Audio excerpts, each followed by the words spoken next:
Hello girls, आज हम करेंगे अपना next topic that is adjustment of capitals. So बेटा, when there is a reconstitution of firm, जब हमारी फर्म चेंज होती है, चाहे वो किसी भी रीज़न के कारण होती है, चाहे उनकी रेशियो चेंज हुई, चाहे एडमिशन हो, चाहे रिटायरमेंट हो, चाहे डेथ हो, और उनकी कैपिटल में क्या होती है, एडजस्टमेंट होती है। ठीक है, सो आज हम करेंगे adjustment of Capitals. Adjustment of Capitals के लिए हमें स्टेप्स कर याद रखने हैं। इसमें क्या होता है बेटा, समटाइम्स पार्टनर्स आते हैं, हम अब अपनी जो कैपिटल है वो न्यू रेशियो में डिवाइड करेंगे। ठीक है, सो हम कैपिटल्स की उनकी क्या कर देते हैं, एडजस्टमेंट। स्टेप्स आपको जैसे मैं बोल रही हूँ बिल्कुल ऐसे ही आपको लर्न रखना है। स्टेप वाइज हम लर्न करेंगे बेटा। स्टेप 1, हमें सबसे पहले कैलकुलेट करना है, calculate adjusted capital of all partners. हमें सारे पार्टनर्स की एडजस्टेड कैपिटल को कैलकुलेट करना है। एडजस्टेड कैपिटल कैसे आती है बेटा, after doing all the adjustments. कौन कौन सी एडजस्टमेंट्स जो हम कर चुके हैं, like goodwill, reserves, profits, losses की सारी एडजस्टमेंट करने के बाद जो कैपिटल आती है उसको हम कौन सी कैपिटल बोलते हैं, एडजस्टेड कैपिटल। सबसे पहले हमने वो निकालनी है। स्टेप 2, हमें निकालनी है टोटल कैपिटल ऑफ फर्म। ये कैसे आएगी, combined adjusted capital of all partners.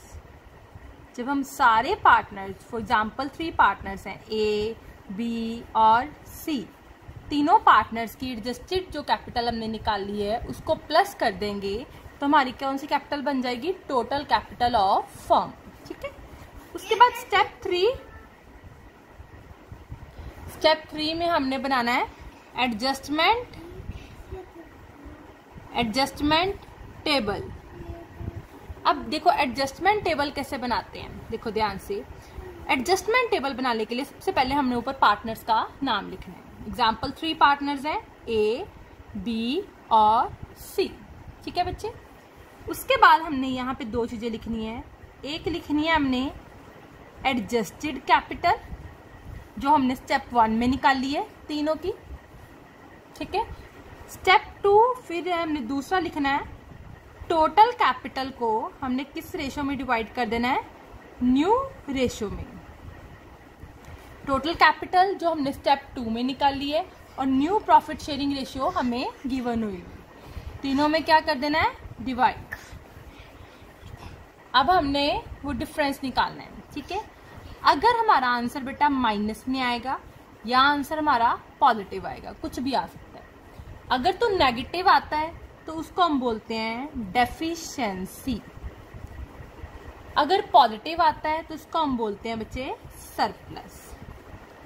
ठीक है, नेगेटिव आया तो डेफिशिएंसी, पॉजिटिव आया तो सरप्लस। मैं दोबारा रिपीट कर देती हूँ एक बार स्टेप्स।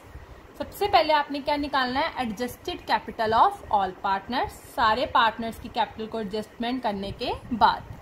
उसके बाद आपने निकालना है टोटल कैपिटल ऑफ फर्म। वो कैसे निकालना है, तीनों पार्टनर्स की एडजस्टेड कैपिटल को प्लस कर दोगे तो आ जाएगा total capital of firm. Step 3 आपने क्या बनाना है, एडजस्टमेंट टेबल। ऊपर लिखना है पार्टनर्स का नाम। सबसे पहले लिखना है एडजस्टेड कैपिटल जिसको हम बोलते हैं यहाँ से ओल्ड कैपिटल, वो लिख देना है। फिर हमने लिख देनी है टोटल कैपिटल को किस रेशियो में डिवाइड कर देना है, न्यू रेशियो में। जब हम टोटल कैपिटल को न्यू रेशियो में डिवाइड करेंगे फिर हमने इनको प्लस माइनस करना है, आपस में माइनस कर देना है, इफेक्ट निकाल देना है इनका। ठीक है, अगर तो माइनस में आया है तो उसको हम क्या बोलते हैं, डेफिशिएंसी। अगर वो प्लस में आया है तो उसको हम क्या बोलते हैं, सरप्लस। तो यहाँ से हमारा आंसर आ जाएगा। ठीक है बेटा, अब देखो अगर डेफिशिएंसी है, डेफिशिएंसी मतलब मेरे पास उस पार्टनर की कैपिटल कम है तो मैं उससे और ले लूंगी। तो मैं अपनी जर्नल एंट्री क्या करूंगी, तो रिमेंबर कि मैं जर्नल एंट्री क्या करूंगी, cash account if there is deficiency, तो मैं उससे कैपिटल ले लूंगी। Cash account debit to partners capital account, ठीक है। If there is surplus, positive answer आया है तो इसमें क्या है, सरप्लस है। सरप्लस है मतलब उस पार्टनर की कैपिटल फर्म में ज्यादा है, तो हम उसको वापस कर देंगे। एंट्री आ जाएगी partners capital account debit to cash account. Deficiency है मतलब पार्टनर की कैपिटल फर्म में कम है, तो हम उससे ले लेंगे। सरप्लस है तो मीन्स पार्टनर की कैपिटल ज्यादा है, तो उसको वापस कर देंगे। क्लियर होगी एंट्रीज? मैं अब आपको एक एग्जांपल से करवाती हूँ, ध्यान से सुनिए। Look at the example. X, Y and Z are partners sharing profit in the ratio of 3:2:1. Their capital after making adjustments. Capital आपको एडजस्टमेंट करने के बाद गिवन है। कितनी है X की 60,000, Y की 35,000, Z की 13,000, ठीक है। दे डिसाइडेड, अब उन्होंने डिसाइड किया अब अपनी रेशियो वो चेंज कर लेंगे। किस रेशियो में प्रॉफिट को डिवाइड करेंगे? 4:3:2 में। It was decided to have capitals in new ratio. अब उन्होंने क्या बोला कि हम अपनी कैपिटल में भी एडजस्टमेंट करेंगे, और एडजस्टमेंट किस में करेंगे? कैश में। सो हमें स्टेप्स के अकॉर्डिंग ये करना है। स्टेप 1 जो मैंने आपको बताया था, calculate adjusted capital of all partners, और बाय चांस हमें तीनों पार्टनर्स की एडजस्टेड कैपिटल गिवन है, तो हम वही लिख लेंगे। एक्स की कितनी है? 60,000, Y की 35,000 और Z की 13,000। स्टेप 1 हमें गिवन। स्टेप 2 क्या करना हमने? देखो, टोटल कैपिटल ऑफ फर्म निकालनी है। वो कैसे निकालनी है? Combined adjusted capital of all partners. जितनी भी एडजस्टेड कैपिटल आई है उन तीनों पार्टनर की कैपिटल को प्लस कर देना है। टोटल कैपिटल ऑफ फर्म कैसे आएगी? ये जो तीनों पार्टनर की एडजस्टेड कैपिटल है इसको प्लस कर दो। कितना है ये? 60,000 प्लस 35,000 प्लस 13,000, ये हमारे पास कितना आ गया? That is 1,08,000,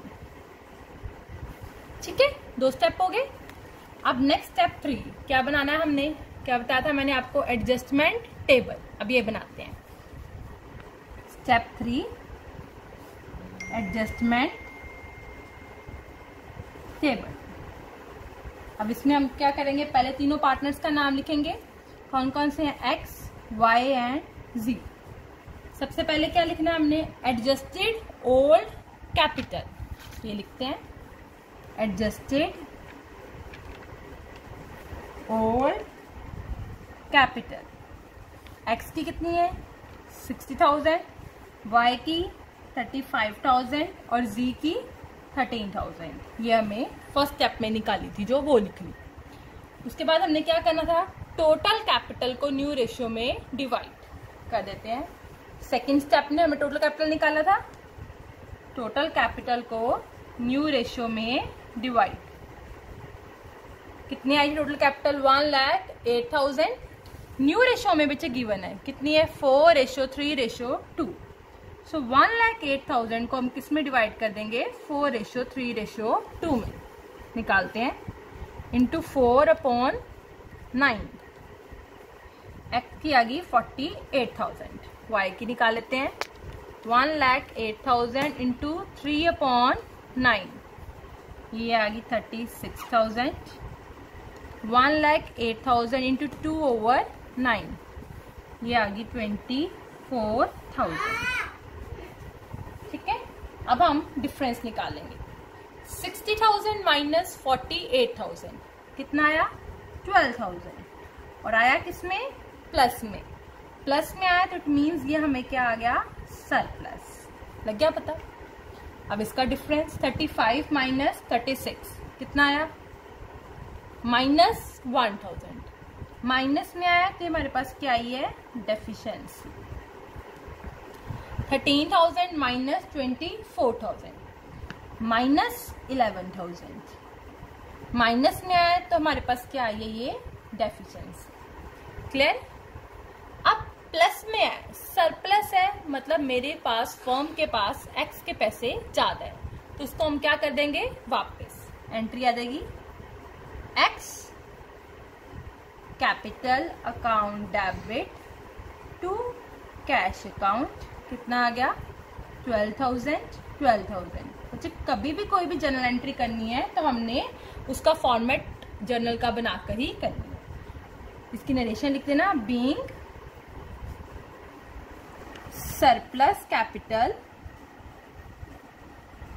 withdrawn bye x ने वापस ले लिया अपनी, उसके पास ज्यादा कैपिटल थी फॉर्म में तो उसने निकलवा ली। ठीक है, अब वाई और जी का क्या है, डेफिशिएंसी, मतलब उनकी कैपिटल फर्म में कम है तो वो पे करेंगे फर्म को, फर्म उनसे ले लेगी, किससे लेगी, वाई और जी से। तो एंट्री आ जाएगी हमारी cash account debit to Y's capital account to Z's capital account. Y का हमारा अमाउंट है 1,000, जी का था 11,000, टोटल कितना आ गया 12,000। क्लियर है बेटा, सरप्लस की एंट्री और डेफिशिएंसी की एंट्री हमने नरेशन लिख देनी है, being deficiency in capital brought in by Y and Z. इनकी कैपिटल कम थी इसलिए उन्होंने फर्म को वाई और जी ने पैसे दे दिए, और एक्स की ज्यादा थी तो एक्स ने अपने पैसे विड्रॉ कर लिए। क्लियर होगी सारी एडजस्टमेंट। Thank you.